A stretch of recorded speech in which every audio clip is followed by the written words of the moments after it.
Ազգային-Ժողովրդավարական Բևեռի խորհրդի անդամ Ապստամբ Վարուժան Ավետիսյանն Member of the Council of the National Democratic Alliance, insurrectionist Varujan Avetisian has answered a few questions of the press service of the National Democratic Alliance from Nubarashen prison.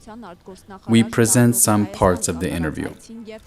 Touching upon the visit that Foreign Minister of Russia Sergei Lavrov paid to Armenia and his statement that the communication routes between Armenia and Azerbaijan will operate under a simplified regime, we asked Mr. Avetisian for his opinion on what Lavrov meant and what the simplified regime may imply. In response, Mr. Avetisian said the following: "In any case, Lavrov is referring to the presence of Russian control, regardless of the components and even potential options of the regime that is under consideration.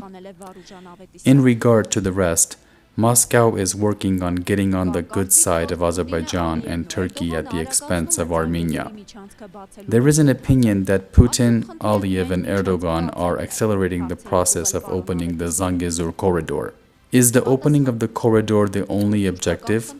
In response to this question, Mr. Avetisian said the following: "The objective of the Russians and Turks is to renew and legitimize, through the treacherous authorities and elite of the Republic of Armenia, the regional architecture that was shaped at the expense of the Republic of Armenia a century ago.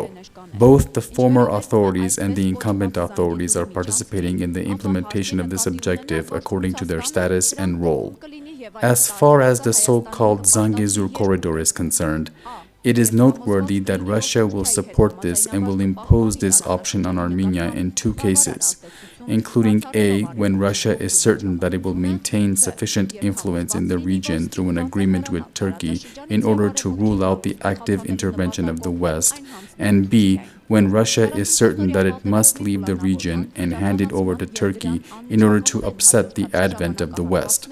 The first option was predominant in the periods of planning and perpetration of the 44-day war and in the period that immediately followed the war.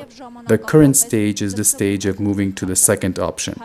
And so, Russia is considering scenarios and is temporarily delaying the process. The primary objective of the Armenian nation is to form a national government, break the chain of this evil, and break free from the lethal Russian-Turkish clause with the support of the West. If we Armenians hesitate, we will lose the last opportunity to be a state."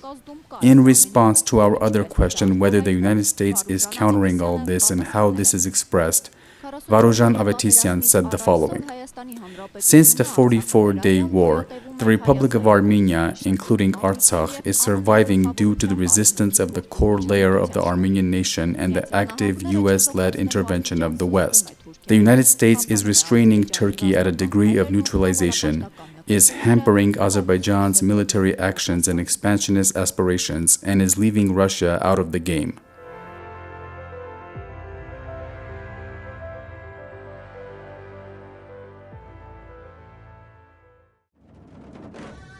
Բաժանորդագրվեք ազգային ժողովրդավարական բևեռի YouTube-յան ալիքին։